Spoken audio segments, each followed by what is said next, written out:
The South Today Bulletin, proudly brought to you in association with MoleMap, the skin cancer detection specialists.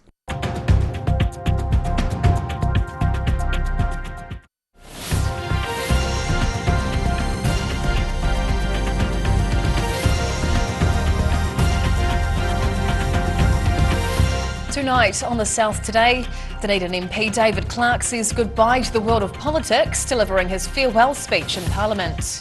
Proposed designs for Invercargill's new museum are being unveiled, offering an engaging experience for visitors. And sparkly stars illuminate new astronomy research, exploring the night sky in Kai Tahu culture.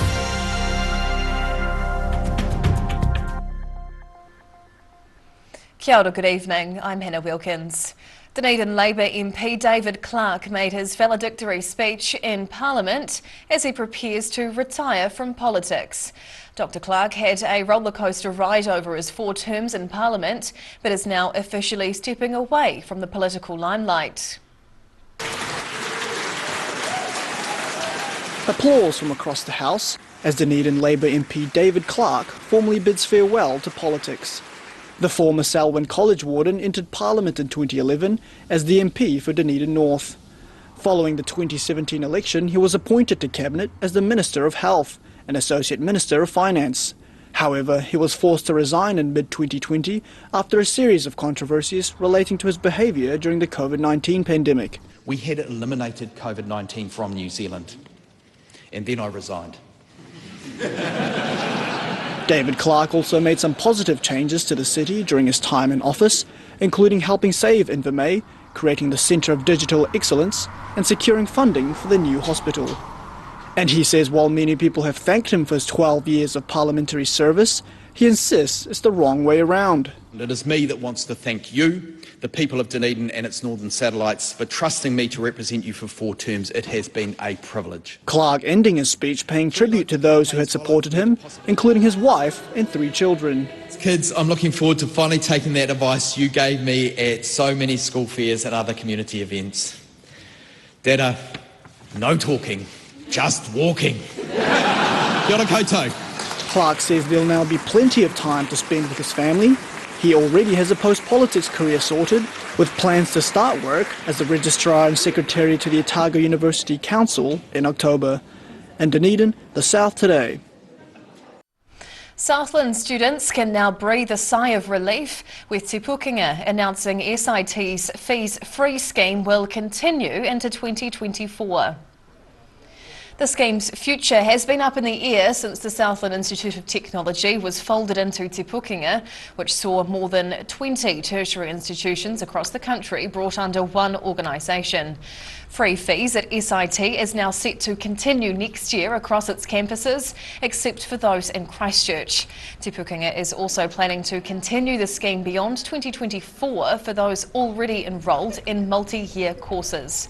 Fee charging decisions for 2025 and beyond are still to be determined, with a decision likely to be shared in the first half of next year.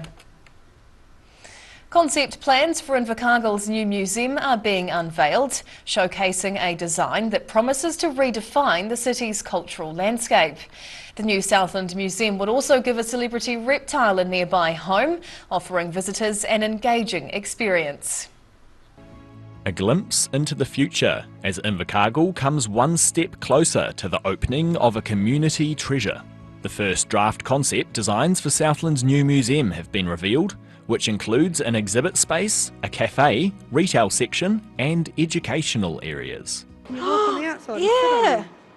Hey, that's really cool. Not what I expected, but it's pretty cool. It looks quite good, yes it does. I'm kind of curious to see what the inside will be like. Amazing. I think it's going to be absolutely beautiful. I think people in Invercargill are going to love it. I think it's going to be great for people visiting Invercargill. The design's been influenced by the culture, history and landscape of the southern region, incorporating several of Southland's natural features.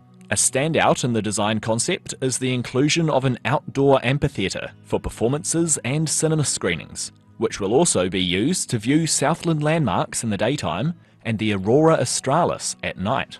But for many Southland locals, only one question is on their mind. Do you know if they still have tuataras? They're going to put Henry somewhere, or they've got... Henry has to stay or it's not a museum. Yeah. The tuatara are remaining nearby and will be housed in a separate enclosure at Queen's Park Animal Reserve. Council is set to endorse the design and confirm the budget at a meeting in late August, where the name of the museum will also be decided. In Invercargill, The South Today. Quick work by Christchurch firefighters prevented a blaze from spreading to other nearby businesses in the city's industrial area yesterday.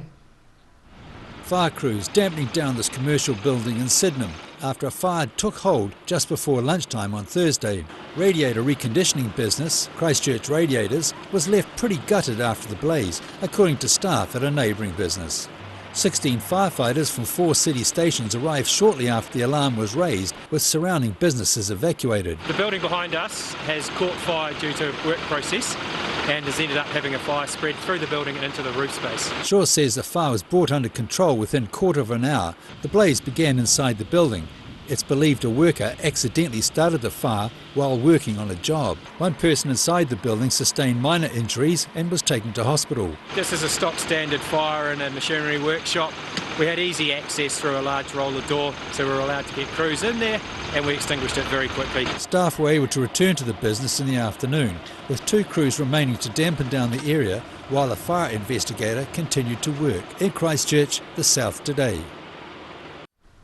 Veteran soldiers from 5 countries gathered in Rangiora recently, commemorating those who served or fell in the Vietnam War on the 57th anniversary of a major battle. Remembering a distant battle. August 11th is the 57th anniversary of the Battle of Long Tan in the Vietnam War. 105 New Zealand and Australian soldiers faced off against a reported 2,500 North Vietnamese soldiers. It was a bloody jungle fight, which resulted in multiple deaths on both sides. Thursday's parade in Rangiora was a time for meeting old friends and comrades. Comradeship, and through what went on during the war, they went through hell and high water really. Veterans from the various whisky companies and 161 Battery paraded at the Rangiora Cenotaph alongside nurses, airmen and veterans from other conflicts over the years. One issue raised was the way Vietnam vets were treated on their return from the conflict. There's a better net around them from Veterans Affairs and the governments, which is an improvement to what we faced when we returned from Vietnam. The Rangiora RSA is believed to be the only one in the country marking the anniversary, and it's the second time the club has hosted the Vietnam Vets reunion. In Rangiora, The South Today. A clear starry night is a familiar sight for all, but for some it holds the key to their place in the world.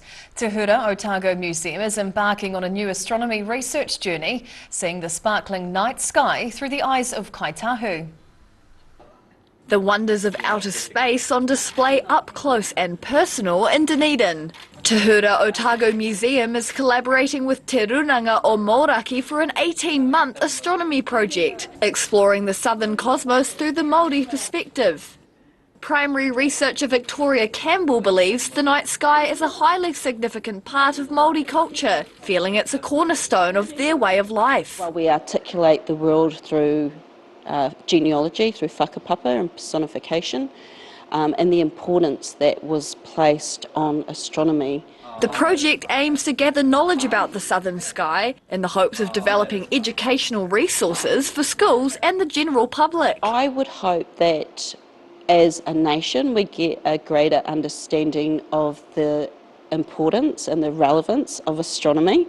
Campbell believes the project is a great opportunity to shine a light on the Māori understanding of the world while educating the public about Mātauranga knowledge systems. In Dunedin, The South Today. Whai Yakane, still to come on The South Today. A teenage Otago squash player's scholarship dreams come true, and a rowing legend turned centurion celebrates his birthday in fine style.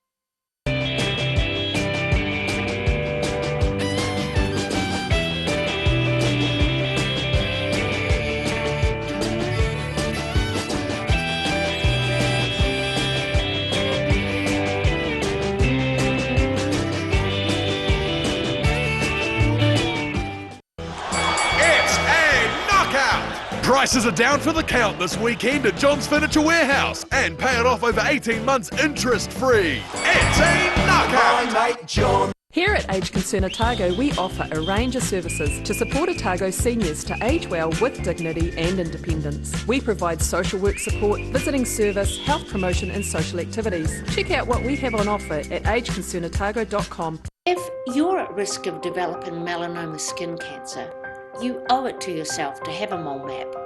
Mole map is coming to your area. Phone today to make an appointment. It could save your life.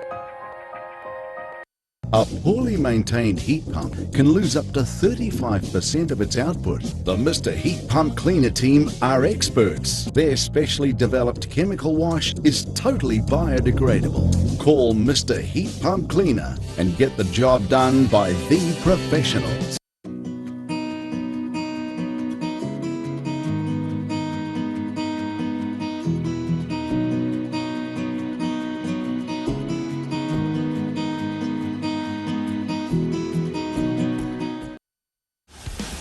Aero, used by Australia's top bowlers with their unique Z-scoop grip that redefines the game. Machined with robotics for unparalleled accuracy, Aero, same line, every time.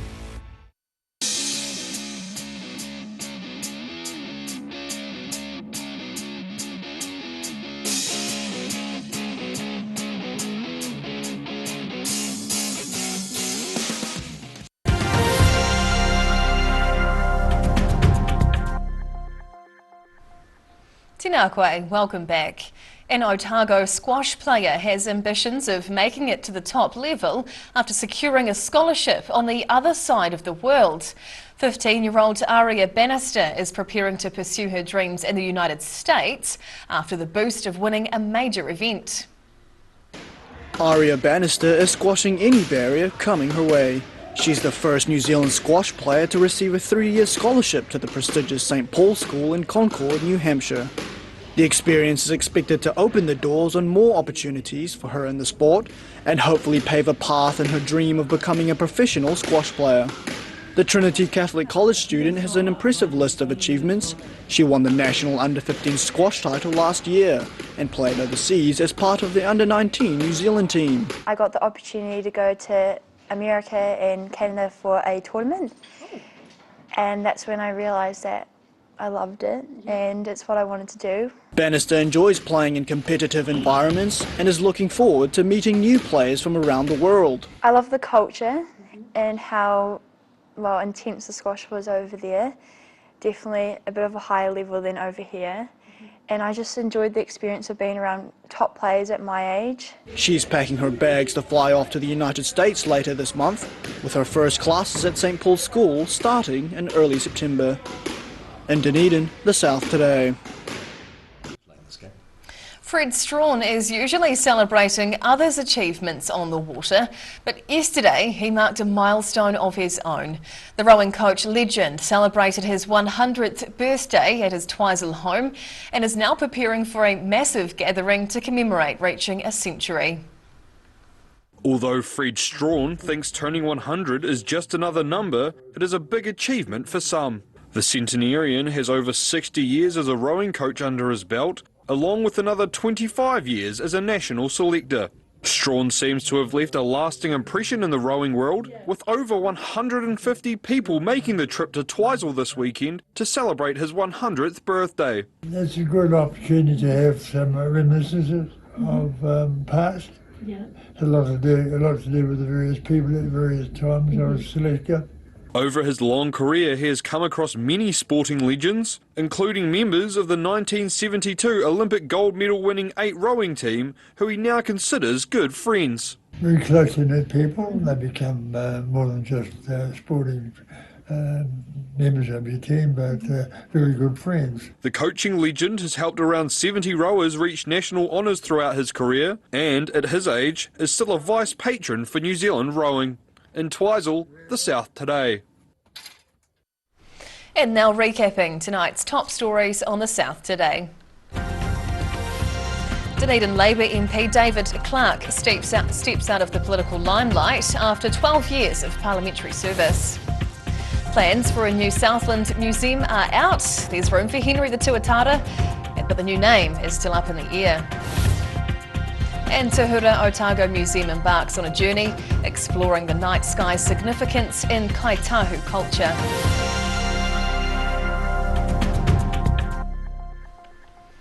And now we'll look at what's happening in tomorrow's ODT, and we welcome Associate Editor Mike Houlihan. Hello Mike, lovely to have you back. Thank you. What can we expect in the weekend paper? Well, I've just actually been up in Wellington watching David Clark give that speech.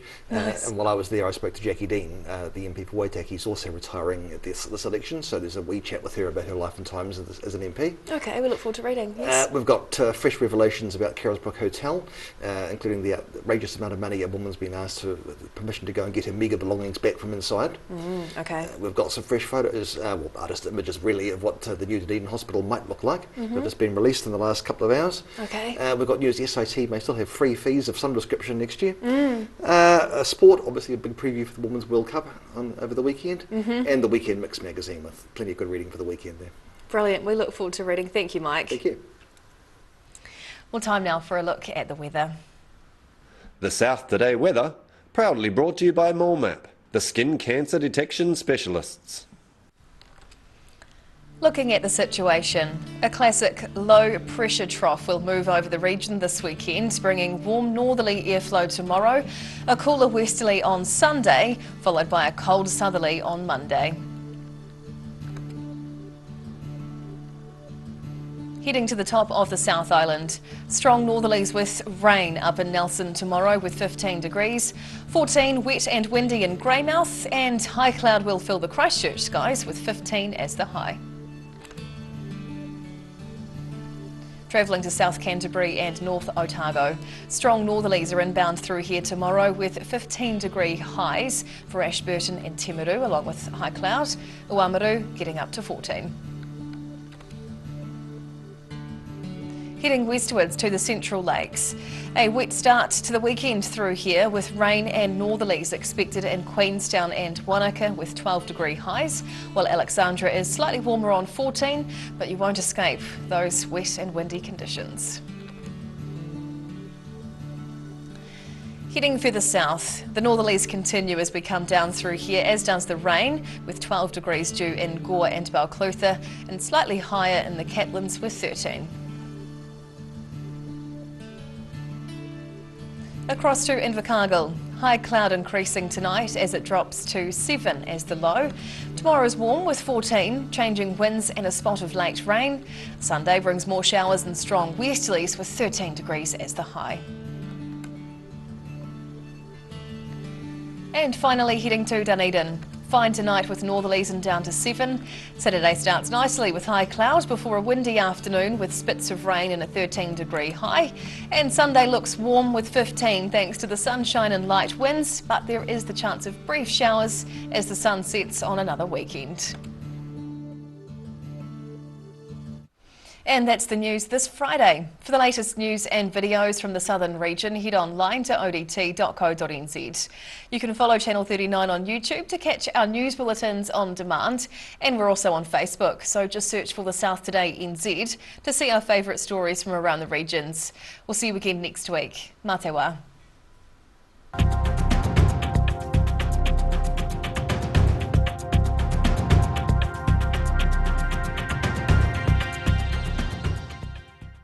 Public interest journalism funded through New Zealand On Air.